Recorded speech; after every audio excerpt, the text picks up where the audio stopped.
Howdy ho! This is a new video.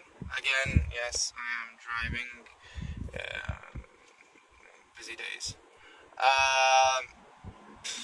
This is a new video for the Divination class. It's about the Lover's card.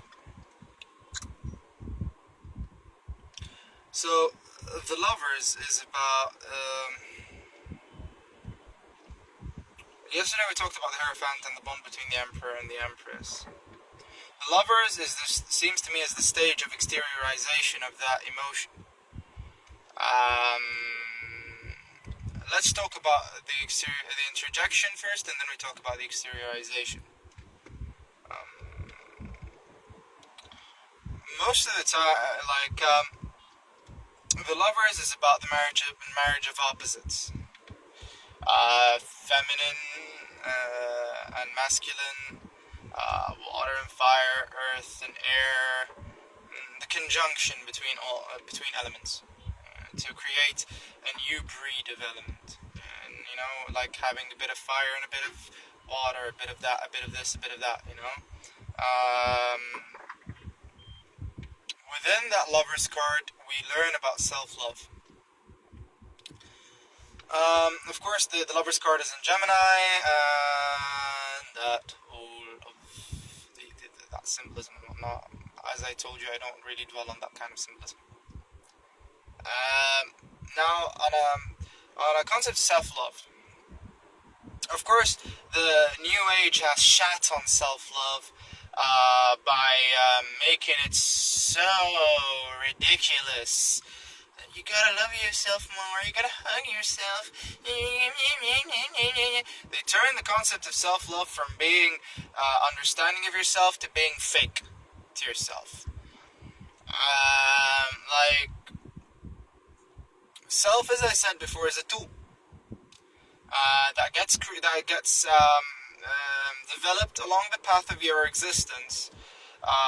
Since day one you started being manipulated or manipulating yourself to learn. And that self is just a tool, it's not a big deal, it's not who you are. Because the self changes with every action you do. It's not a stable thing, it's not a one point thing. So, and thus, we can talk about the self as a tool that you change, that you work on to make it in alignment with your manifestation of desires. So now we talked about self-love. The act of self-love could be really, simply put, as the development of the self to be in alignment with manifesting your desires and with being happy, with finding joy in life. The more you're self-loving, the more you're acting in alignment with your joy. The more you're self-loathing, the more you act in the opposite direction.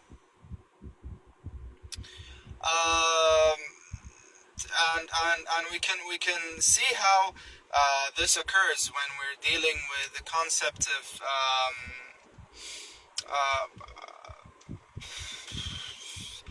when you're dealing with the concept of how can I put this into words? It's really not easy to talk about self-love. But we can talk about it as the passive acceptance. The passive and the active. It's both, actually. Regardless of what's happening, you're actually accepting yourself. Like, if there is a tornado and shit is breaking loose and you can't really control anything, we've been through really rough days. Like, I've been through rough days, and those rough days just tell you how you the harder you resist, how you feel about those days, or those occurrences, the more you feel self-loathing, the more you feel like it's your mistake. Which leads us on to the point of self-blame. As you can see, the roads in Egypt are terrible. Now, about blame and making mistakes. Of course, it's much more practical to not to blame yourself for any mistake that you do. But as I said, the thin line between being pragmatic and emotional is that when you blame yourself too much for everything, it becomes like a sort of a messiah complex kind of thing. Like you can't love yourself unless you're suffering. Because you're taught since the day you're born, there's a programming since the day you're born about the nobility of suffering, or the facade, the false connotation of that there seems to be a nobility in suffering. No, there seems to be pleasure in suffering. And that pleasure is because it seems to me, on the unconscious, we actually do not feel our sensation is not positive or negative, is not pain or pleasure. It's just sensation in degrees, like high sensation, low sensation, and the highest of sensations makes you feel the most alive.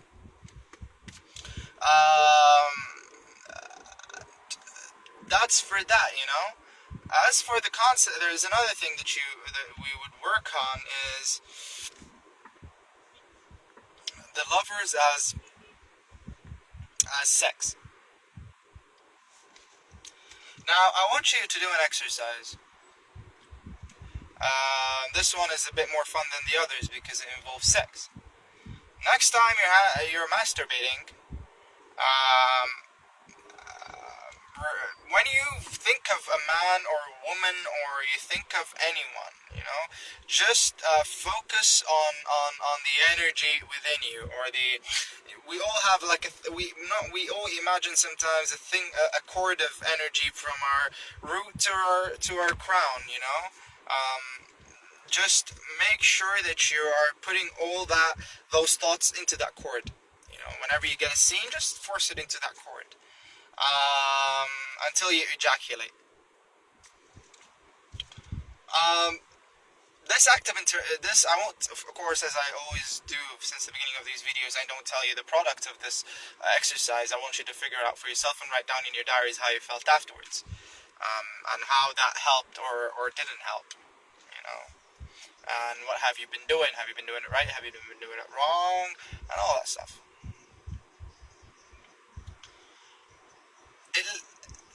Another exercise is if you're in a relationship where you have good easy access to getting laid. When next time you're having sex with your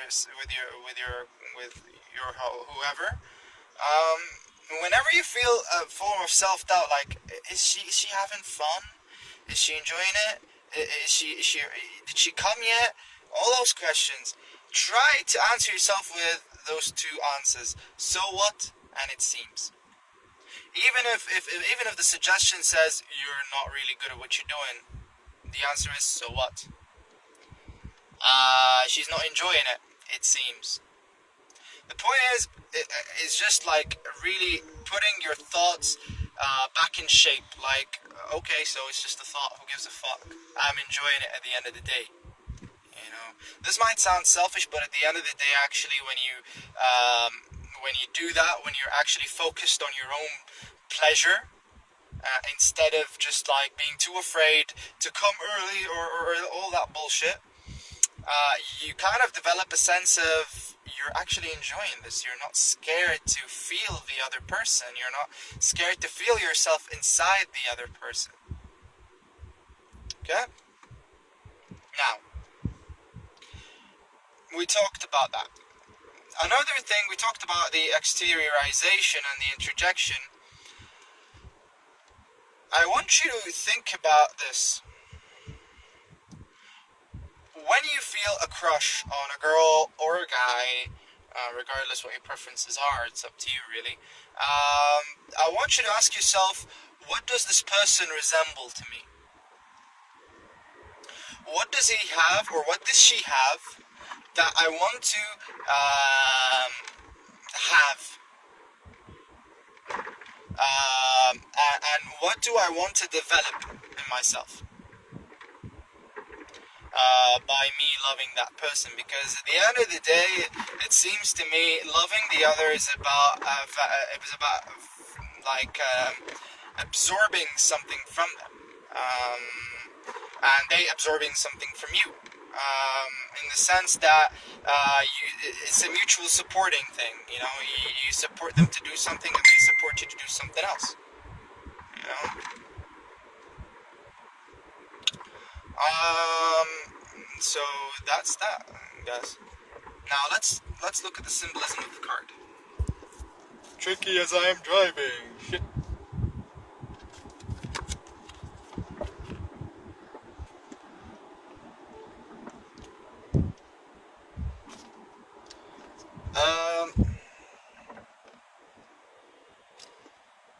You see, it's very, like, in this deck, it's really sexual. It's not just they're both naked, and like, look, they're both naked. The only thing that's hidden is their faces, by the way. Their faces are mummified with with like an orange energy between them, an energy ball or whatever. And the girl has horns, and the guy has angel wings. And they're both getting connected by their hug. He's holding her. He has like the upper hand in the hug, and she has the lower hand in the hug. And yeah, and their genitals are so stuck in each other you can't even see them, like they're having sex. And the color behind them is actually like is dawn. And like and we actually, like, in my case, I get a lot of crushes. I'd get a crush on a girl, then afterwards, next day, I'd have a crush on a different girl, and then on a different girl, and then on a different girl. I guess that happens because of the development. When you're in constant development, you're in a constant state of change, and you're in a constant state of acquiring different stuff. So you gotta learn like how to actually manipulate yourself to know how to love the other. And in order to do that, you need to love yourself first. Although this is the most cliche thing you can ever hear, but the more you develop yourself, the more you develop a sense of self-worth, and the more you develop a sense of self-worth, the more. Remember when I talked about the standards in the Empress card? This is when the standards really gets noticed. Like, you see the girls that you get a crush on, or the guys that you get a crush on, and the standards they represent. Those standards are the internalized standards, the unconscious standards. The conscious standards are the standards that you actually develop. Like, for example, there's this method that I learned from a PUA from his videos. His name is Ross Jeffries. He said, like, put in a sigil like, what do you like in a girl? Like, sigilize everything you like in a girl. How do you want to see her? How do you want to see her? Like, her body, her ears, her mouth, her tongue, her everything. Like, be fucking specific when you're writing down that, and that's the sigil of your standards. And he suggests that you masturbate over that sigil on a weekly basis. I say that leads to obsession, and I wouldn't do that.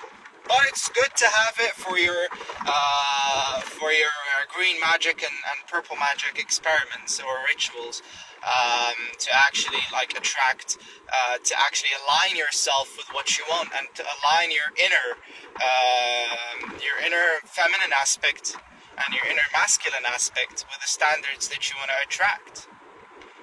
This occurs by you meeting girls that are not according to your standards. And you get to actually work on yourself with them, and grow out of that standard, and they grow out that standard that they attracted you in, and regardless, one is going to learn, the other one is not going to, unless they're both at the same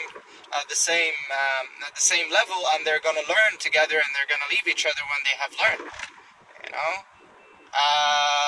Or they'd end up like, okay, this is what I want, I'm gonna stay with you, you know. But I really don't know the second part because I haven't been in a long-term relationship, so I can't really talk about something I haven't experienced but wish for.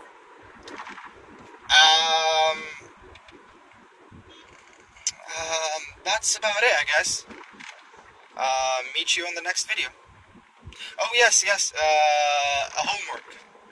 Write down. I want you to write down in the comments section in the post about how your lost relationship and how did it go, and if you're in one right now, how is it going, and how do you deal in this relationship? Do you think you have the upper hand? Do you think you're the bottom end? Do you think you're supportive in your relationship, or do you think